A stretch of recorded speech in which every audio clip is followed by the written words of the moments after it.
شكا والله لازم جالا لسون كجبا أما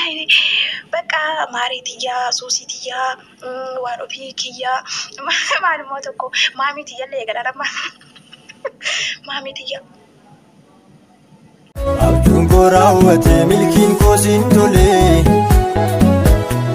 dhahaan darbatames nan kaasne mogolee Maratiin jaalala hin kennu yoo jennu jaalala kam seetan jaalala algaati moo jaalala ilmi namaa wal kabajee wal jaalatee walii beekee wal hubatee walii kennu kan ani yeroo tokko live irratti illee namni yeroo tokko shamarree tokko dubbatan dhiiroo Oromoo jaalala kan nu hin danda'u yoo jedhan jaalalli tun walii tamii jedhee gaafadhaani walii lama kaa jaalalli tun beetanii ilmi namaa tokko akka nuti isin laalee isin jaalatuu danda'a isin kabajuu danda'a isin hubatuu danda'a maalummaa keessan sirriitti onnoo godhuu danda'a dhiirri tokko immoo dhiirri Oromoo jaalalli akkamitti maaliin tamaa shararraa see deemu akkamitti dhiirri Oromoo jaalala beeku jedhan akkamitti jaalala beekuni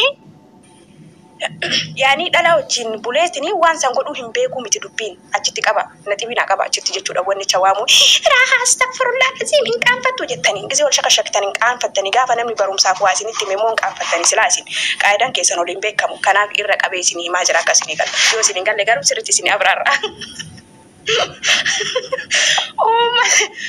uummata dubbiin fuulduraan dhiisee duubaan galuufi baru no miramti kan dubbadhu muumin moodeetira isinii kana na jalaa baasa uummata tirfi kaaqwan caalaa habibi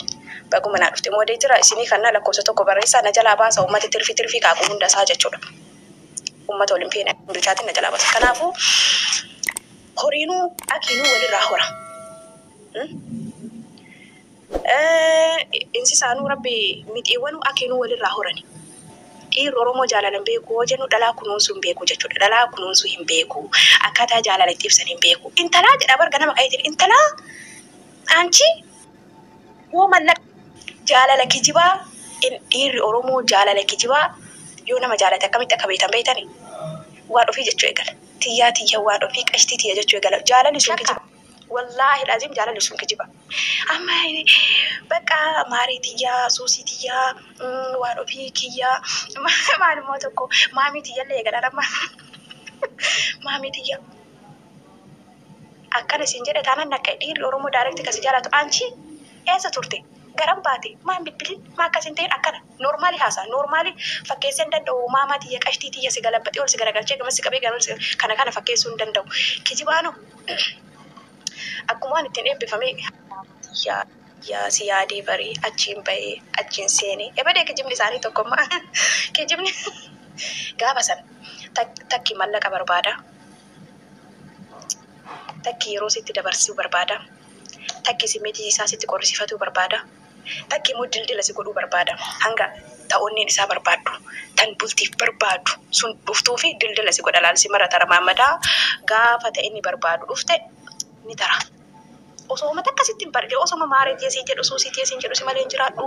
ati naaf damma ati naaf ija ati naaf jiru ati naaf kiwirxis osoo si jedhu osoo guyyaa tokko maalumatti balleesse jettee hiraaruu jedhee galta sadii booda maalitti balleesse maaluma si godhe jechuu eegalta sadii booda giifii ati miskiina rabbi inni duraayyuu eebsitti dhiyaate.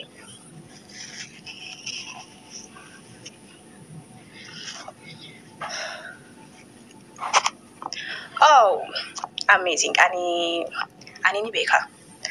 Ijoolleen yeroo tokko namni yoo waa'ee akkanatti histirii adda addaa biloogii godhamta bana garaachilla ani dantaa isinii qabataa hin jiru warra jala deemtanii afaan bantan biloogii moodeeteraan baatanii kaan immoo biloogii isin godhan illee irratti deebitanii mana rahaan seentan. Dhagaa dhiirri siiree jaalatu dhiirri Oromoo fakkeessuu hin danda'u. Wallaahi fakkeessuu hin danda'u. Dhiirri keenya dhugaan si jaalate dhugaan sitti dhiyaate tana fakkeessuu hin danda'u. Kinoo qashtii tiyya si malee jiraatuu hin dandeenye aachi ol qabee aachiin gadi qabee aaduun eegalu. Osoo waan kamiyyuu ta'e simmeetii isaanii tokko xaaxara. Osoo aariyyuu sin arrabsu. Osoo aara keessa jiraateyyuu aara sana of qaqqabeetiin inni waasiin jedha malee dallaleetiin wallaahi laaziim akka dhiira Oromoo miskiinni jiru bar. Miskiinni jiru dhalaatee natti tollaale malee dhalaa minaamintee wanta inni ta'u ofii hin beekne of dura ofii kabajaa kanniteetiin of jaalatteetiin ilma namaa kana akkamitti itti dhiyaatuu danda'a? Hangamta akka itti dhiyaatuu danda'a? Sadarkaa kamiin? Waan jetteen beekneef malee wallaahi dhiirri Oromoo ani masakkaraa fi dhiirri Oromoo si jaalate taanaan ni beekan shuuri kanama kana baziyaa daddaraaddarim kanaan garuu rakkinni kan kijibuu fi kan dhugaa nama jaalatu shamaratiinatu addaan baasuu wallaalan ka kijibu kana jiraatan sukaarii tiyyaa suusii tiyyaa jaalallee tiyyaa fiqiranyaa tiyyaa si jaalee gaafa si arge akkasi godhaasiin si baasaa jiru kana feeti shamar kana kijibu kana irratti kufti malee osoo madaalli keessa seensiftanii ni beektan kan isin jaalatu amma yeroo bilbilu mara waan hin taane isinitti dubbata namni isin jaalatu hin dubbatu wallaahi footoma namni natti ergi minaamna jedhu kana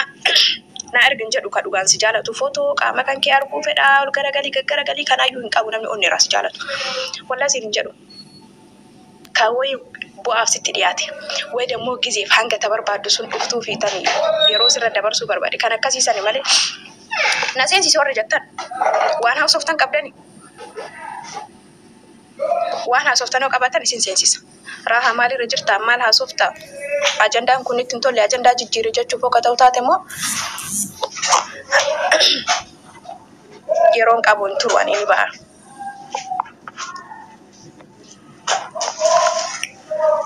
Waalaikum assalam wa rahmatullahi wa barakatuh. Kanaafuu nama filatuun isinirra jira. Nama